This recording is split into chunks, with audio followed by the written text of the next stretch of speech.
wishing him well. So I'm wishing him well again. So, Coach, well done. And your thoughts of the game? Yeah, I think obviously Brad made you aware of what we've been talking about in the preseason, having analysed ourselves and the performance from last season. One of the big issues was the goals and the amount of goals that we conceded. And we worked quite extensively during preseason to try and ensure that we can bring those goals scored against us tally down. But unfortunately tonight, two silly mistakes end up costing you 2 goals. And so the first half I was extremely disappointed with the performance of the team. We had moments in the first half that, yes, we looked like we dominated. We had a couple of chances. We managed to get ourselves back into the game with Brad's first goal, which allowed us to come in at half-time with a bit of a hope and a prayer. And it's always difficult for a team when they find themselves 2-1 up and conceding that goal just before half-time. You know that you can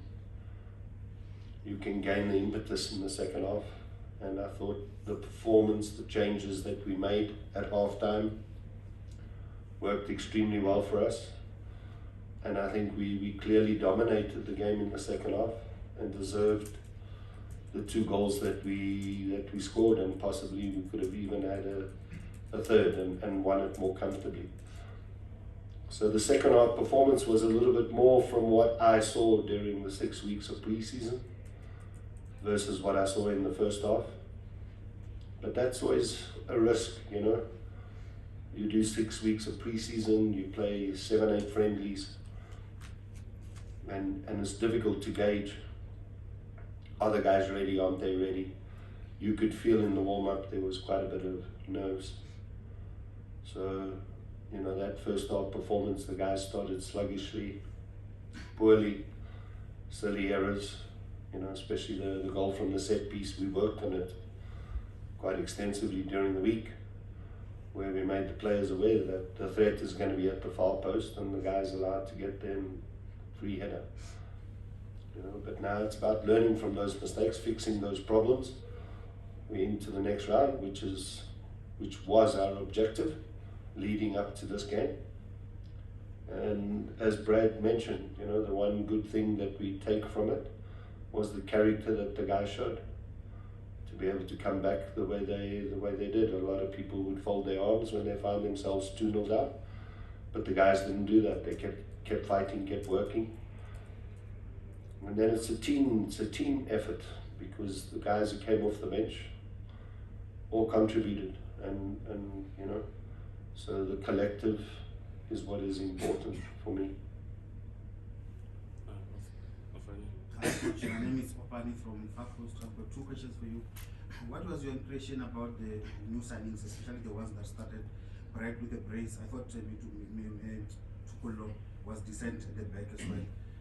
In terms of the fight back, is it now what you need to define the team? It's in terms of competing, obviously, because last season you finished 4th now, and I'm sure the ambition is to finish better than what you finished last season as well. Yeah, I think obviously we had 5 new faces in the starting lineup. To answer your first question, took a bit of risk today, to be honest, with 2 of the youngsters. Oleratu coming in and playing at 10 is obviously somebody who joined us not that long ago. He's only been part of the squad over the past 4 weeks of pre-season, and I felt that best opportunity for him would be to start, then to bring him off the bench, because if he struggles in the game, we can bring him off and bring someone else. But bringing him off the bench and struggles, then that's not really going to help the team. So I opted to start him today. He had moments where I thought he did well, but I think the physical element of the game is where he struggled. 1v1 duels, he struggled. Technically, we can see he's a very, very good player, but the physical side of the game he struggled today, and that was an important element in the game. We needed to be able to win those individual duels. We needed to be able to go and press with aggression, and someone like Linda coming on replacing him gave us that, which is what we didn't, and because of that it gave us impetus to go forward and obviously get the goals that ended up getting us the win. The young boy Madupi at centre back, I thought, excellent performance overall. He's a young central defender. Brand of football that he was playing last season at Keswick, completely different to this. We're a possession-based team, and he'll make mistakes, which he did. He made a couple of mistakes in the game, but I thought defensively he was extremely solid, which is his primary function, and he did that extremely well. But now, and I think he's got a bright future ahead of him. Bradley, I know Bradley, I've worked with Bradley, so get the ball in the box and Bradley will score. That we know, irrespective, and managing him is going to be the most important factor to ensure that you'll be able to keep him on the field of play. And then Miguel Tim, today didn't have his greatest performance, but I know what value he can bring, obviously, to the team. And then the guys who came on, Linda did very well, Monade did very well.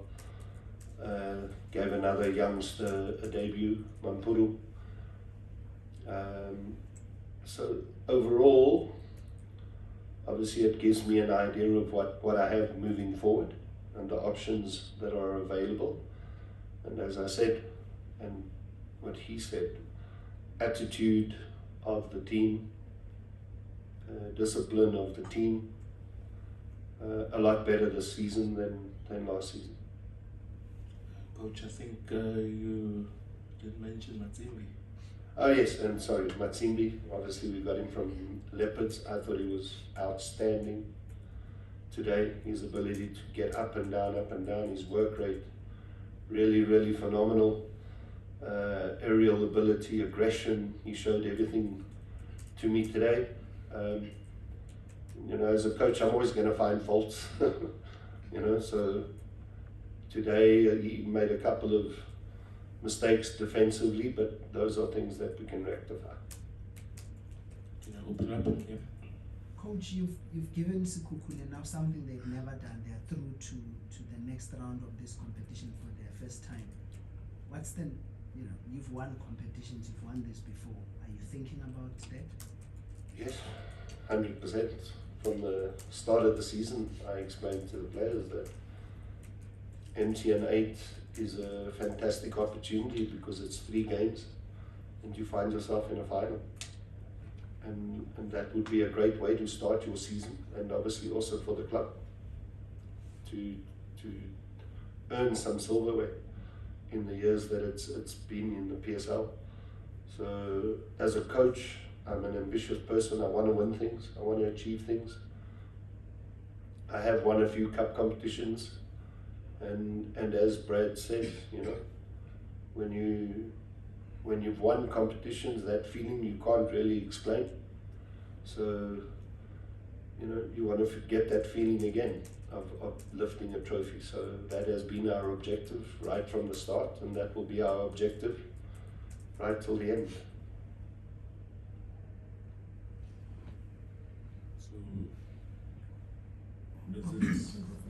Okay. Good evening, Coach.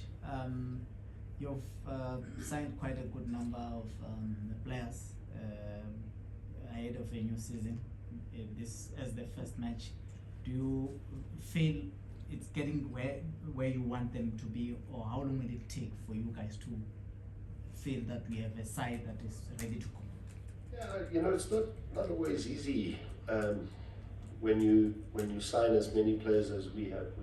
We brought in, I think it's 14 new players. But I think what we've done is we've managed to blend a lot of maturity, experience with youth. And my goal and my objective for the season is to make sure that that blend is well blend. That, I don't take too much risk throwing in too many youngsters. We've signed a number of players that have actually played in the lower division. The likes of Maliva, Olleratu, Mampuru, Brighton, Louisville, Matsimbi, they're all coming from the NFD, and people might say, well, the NFD is the same as the PSL. It's not, it's different. The level of competitiveness is different. The brand of football is different. And it takes time for those players to adapt to the PSL brand of football, but also adapt to my expectations of how I want them to play individually and how I want them to play collectively. And that can take time, but we're in a business where you don't have time. The expectation is you need to win the next game. So we know that, but as a coach, I have to be able to assess those situations and try and take that pressure off the players, and rather put the pressure on myself to ensure that the players understand their roles, their responsibilities, understand the game model, the strategy, in order for us to achieve our objectives.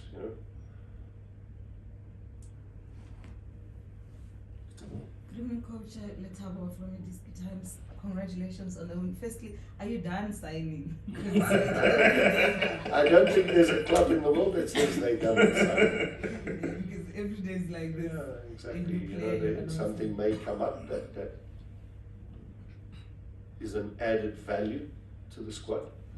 But what is important as a coach for me, I don't want to work with big numbers. I don't find working with big numbers is attainable or healthy. I don't think it creates a healthy environment at all. You'll hear people talking about, oh, you need bigger squads, you need bigger squads. I don't agree with that. You go around the world and you go analyze Liverpool last season, who played 80 odd games, and they utilized 16 players in total. So that in itself is telling you, why would you want a squad of 30 and 36 and 40? It just brings that unhealthy environment. You got depth. Well, depth is important, but numbers aren't.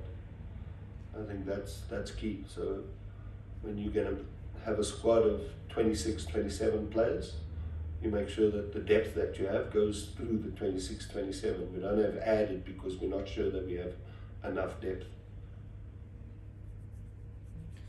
My second question, Coach, was to ask you about, obviously after last season, I'm sure that the targets this season are a little bit different, but in terms of your players who some were knocking on the national team doors, and Ekelutso that became what's the nominee in the player of the season.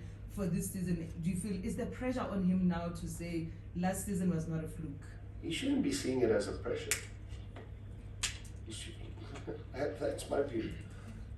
My view is that Coletso needs to do it again. Coletso needs to do it again. By doing it again, that's when you prove you're actually a good player. If you only do it once and don't do it again, well, it doesn't prove anything. So that's been the message that I've passed on to Coletso. At Coletso, you need to score more goals. Coletso, you need to create more assists. Now, I'm not asking him to 50% improvement. I'm asking for 1%. We were second highest scoring team in the league. That's a fact. So 1%.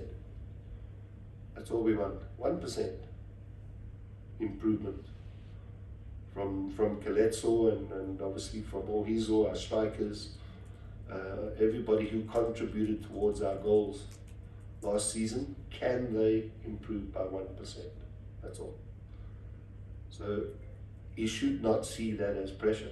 You're a professional footballer and you want to achieve things and you want to go places.